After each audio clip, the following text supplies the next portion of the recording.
करना चाहूँगी। पहला कि जो इंटरव्यू बोर्ड है वो क्या देखता है एक कैंडिडेट के अंदर, और दूसरा कि बहुत सारे जो कैंडिडेट्स होते हैं उन्हें स्ट्रगल्स बहुत बड़ी लगने लगती है। उन्हें ऐसा लगने लगता है कि यूपीएससी की तैयारी के अंदर वो बहुत स्ट्रगल कर रहे हैं, बहुत सारे चैलेंजेस आ रहे हैं। किस तरीके से उनको बदला जाए, उन चैलेंजेस को अपॉर्चुनिटी में बदला जाए, उस तरीके के बारे में मैं बात करूंगी। नमस्कार दोस्तों, मेरा नाम है डॉक्टर तनु जैन। मैं AFHQ बैच 2015 से हूँ, armed forces headquarter civil services. So मेरी कहानी शुरू होती है जब दिल्ली 6 के सदर बाजार के इलाके, बहुत ही भीड़ भाड़ वाले इलाके के अंदर मेरा जन्म होता है, एक जैन मिडिल क्लास फैमिली में। और वहाँ पर जैसे कि फैमिलीज़ में होता है कि पढ़ाई पर मेरा तो बहुत ज़्यादा ध्यान नहीं था। अक्सर खेल कूद और बाकी एक्स्ट्रा करिकुलर एक्टिविटीज़ के अंदर ही मेरा ज़्यादातर ध्यान रहता था। और पढ़ाई के प्रति ओरिएंटेशन मुझे लगता है शायद 12th के बाद ही मुझ में आया। लेकिन एक चीज़ थी जिसने मुझे बचपन से मोटिवेट किया, वो थी मेरी मदर की एक सवाल कि तुम्हें बड़े होकर क्या बनना है। तो वो जो सवाल था उसने मुझे कॉन्स्टेंटली मोटिवेट किया और ये सोचने पे मजबूर किया कि मुझे आखिर बनना क्या है। शायद उसकी क्लैरिटी मुझे 12th तक भी नहीं थी। मैंने मेडिकल साइंस ले लिया था, लेकिन मुझे नहीं पता था मुझे कौन सा डॉक्टर बनना है, किस तरीके का डॉक्टर बनना है। आगे चल के मैंने BDS किया सुभारती मेडिकल कॉलेज से, और फिर शुरुआत होती है मेरी यूपीएससी की जर्नी की। इंटर्नशिप के अंदर मुझे पहली बार ये पता चला कि ऐसा कोई एग्ज़ाम होता है जिससे हम ऑफिसर लग सकते हैं, अधिकारी लग सकते हैं। और उस वक्त तक शायद मुझे ये भी नहीं पता था कि एक अधिकारी करता क्या है, एक IAS ऑफिसर या एक IPS ऑफिसर, एक AFHQ ऑफिसर क्या करता है। और फिर जब मेरे को धीरे धीरे ये समझ में आने लगा कि मुझे नहीं पता क्या करते हैं, लेकिन समाज उन्हें बड़ा समझदार समझता है, तो वहाँ से मेरी एक अट्रैक्शन की इस जर्नी की शुरुआत होती है। तो जब मुझे पहली बार पता चला कि सिविल सर्विसेज का एग्ज़ाम देना है, मेरे पास कोई गाइडेंस नहीं थी, फैमिली के अंदर किसी ने दिया नहीं हुआ था। तो मैंने अपनी मदर से कहा कि मम्मी ये एक एग्ज़ाम होता है और मेरी इच्छा है कि मैं इसे दूँ। तो जैसा कि हम हमेशा करते थे, मेडिकल के समय में भी किया था, तो मैं और मेरी मम्मी नई सड़क, एक जहाँ पे बहुत सारी किताबें मिला करती हैं, हम नई सड़क चले गए और वहाँ जाके सबसे पहले जो हमने काम किया वो किया, वहाँ से यूपीएससी की 2-4 किताबें खरीद ली। और वो शायद सबसे ज़्यादा अनयूज़फुल किताबें थी, लेकिन हमने खरीद ली और उसी से मैंने अपनी तैयारी शुरू करी। फिर जैसे कहते जहाँ चाह होती है वहाँ राह होती है, दोस्त मिलते गए, कारवां बनता गया, नए-नए लोग, नए-नए फ्रेंड्स मिले जिन्होंने मुझे धीरे-धीरे करके गाइड किया, और मैंने अपना पहला अटेम्प्ट 2 महीने की तैयारी में दिया।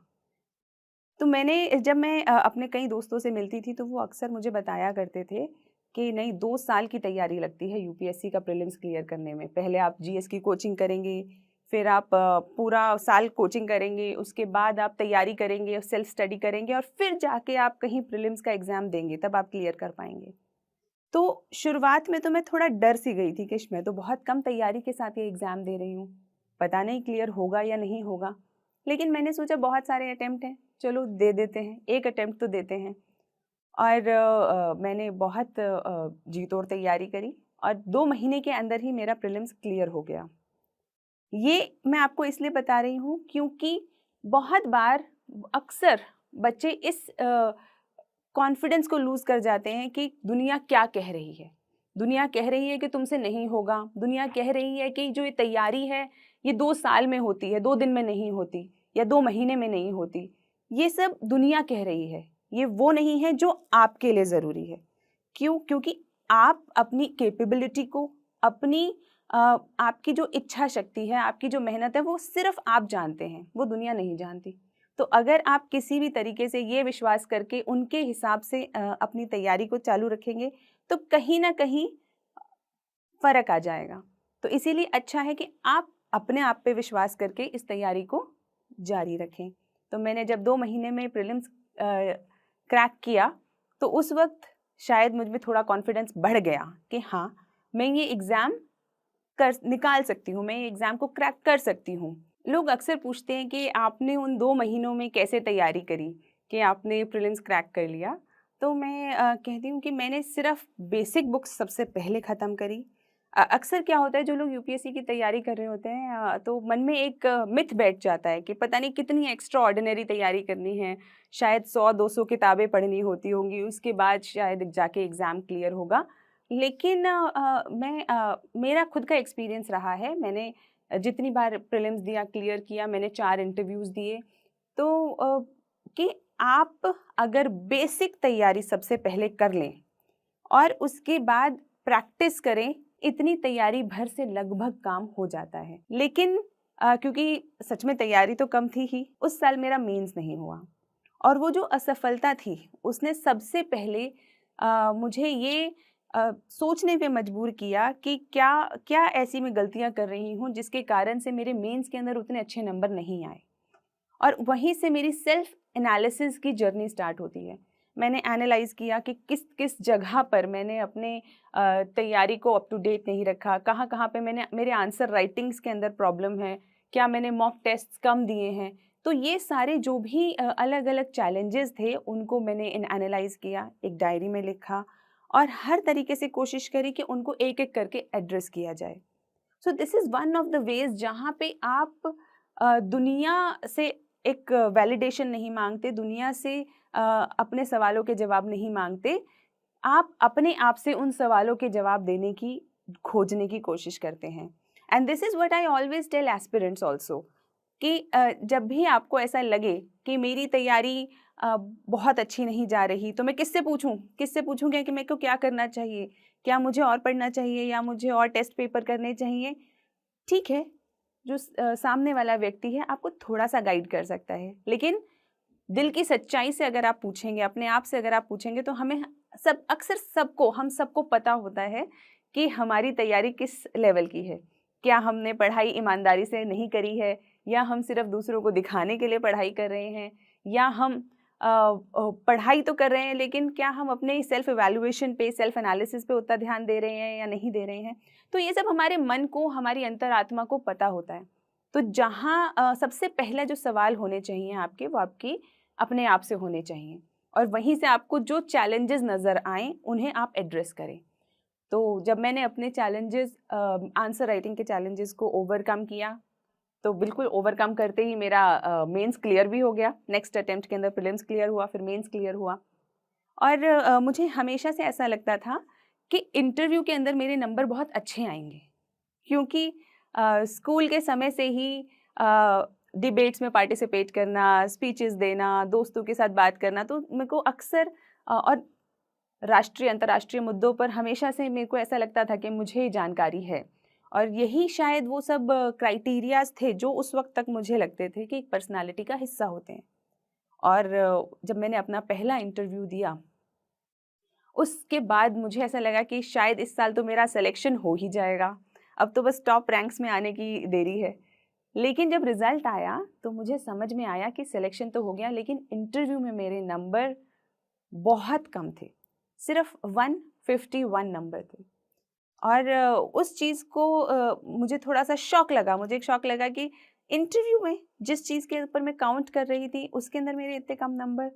और फिर जब मैंने अपना अगला अटेम्प्ट दिया, तो जैसा कि मैंने पहले मेंस के साथ अपनी एक प्रोसेस को दोहराया था, वैसा ही मैंने इंटरव्यू के साथ किया। I started a journey of self evaluation जहाँ पे मैंने ये जानने की कोशिश की कि कहाँ-कहाँ पर्सनैलिटी के कौन से ऐसे पॉइंट्स होते हैं जिन पर हमें ध्यान देना चाहिए, जो यूपीएससी को चाहिए। अ, और इसके लिए सबसे अच्छा तरीका है कि जिस किसी ऑफ़िसर को आप आइडलाइज़ करते हैं, जिस किसी बड़े अधिकारी को आप देखते हैं, आप ये देखिए कि उनकी पर्सनैलिटी कैसी है, वो किस तरीके से बात करते हैं। तो वो जो बात करने का तरीका है, वो जो पर्सनैलिटी है, वो आपके लिए गाइडेंस बन सकती है। मैंने तो वहीं से गाइडेंस ली। तो जब मैंने ये महसूस किया कि जो इंटरव्यू के पर्सपेक्टिव में एक स्थिरता चाहिए, एक काम पर्सनालिटी चाहिए, वो आपको धीरे-धीरे गेन करनी चाहिए। क्योंकि हमें गली में अंकल आंटी जैसे बात नहीं करनी कि कुछ भी बिना किसी फैक्ट्स के, बिना किसी रीज़न के, बिना किसी एनालिसिस के अगर हम बात करते हैं तो वो कैसी बात हो जाती है? वो एक गली की बात हो जाती है, जैसे हम गलियों में बात करते हैं, किसी दोस्त से बात करते हैं।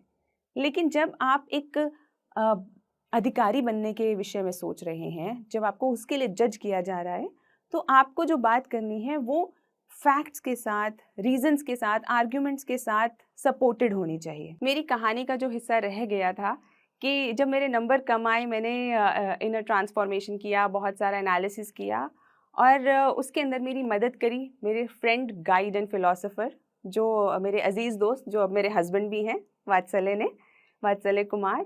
और हम दोनों ने बहुत काम किया इस पे। और उसके बाद जब मैंने इंटरव्यू दिया तो मेरे 200 नंबर आई and that was something which actually helped me to understand कि रुकावटें चाहे कितनी भी हों और आपके अंदर कितनी भी कमियां हों, लेकिन अगर आप उन्हें इम्प्रूव करना चाहते हैं, आप आगे बढ़ना चाहते हैं, तो आप वो कर सकते हैं। मोटिवेशन कैसे बनाए रखें, ये एक बहुत बड़ा सवाल कैंडिडेट्स करते हैं कि हम मोटिवेशन कैसे बनाए रखें। मुझे ऐसा लगता है कि जो काम आप करना चाहते हैं उसके लिए आपको ना तो कोई मोटिवेट कर सकता है, ना ही आपको किसी मोटिवेशन की ज़रूरत है। अगर मैं आज यहाँ आना चाहती थी तो मैं आई, मैंने कैसे समय निकाला, किस तरीके से चीज़ें हैंडल करी, ये इसके लिए मुझे किसी को कहना नहीं पड़ा। तो इसी तरीके से अगर आपको सिविल सर्विसेज की तैयारी करनी है, आपको नीट की तैयारी करनी है, IIT की तैयारी करनी है, आपको किसी जॉब इंटरव्यू के लिए जाना है, अगर आपको वो करना है तो उसके लिए आपको कोई मोटिवेट नहीं कर सकता। That has to be your internal motivation, क्योंकि वो आपको करना है। उसके लिए आप क्या स्ट्रगल करेंगे, क्या रात की नींद को सैक्रिफाइस करेंगे, क्या आप मेहनत करेंगे, किस तरीके से आप करेंगे, that has to be your own challenge. ये आपकी ज़िंदगी का अपना चैलेंज है जिसका जवाब आपको खुद ढूंढना है। कोई और इसका जवाब आपको नहीं दे सकता। रुकावटें तो जीवन में बहुत आएंगी, डर भी लगेगा, निराशा भी होगी, पर यही जीवन का रास्ता है। ये परेशानियां सिर्फ पड़ाव हैं। इन बाधाओं के आगे अगर थक गए, झुक गए या रुक गए तो सिर्फ बातें रह जाएंगी कि ये कर लेते तो यह हो जाता, वो कर लेते तो वो बन जाते। लेकिन अगर सच में कुछ बनना है तो हिम्मत तो दिखानी होगी। Thank you.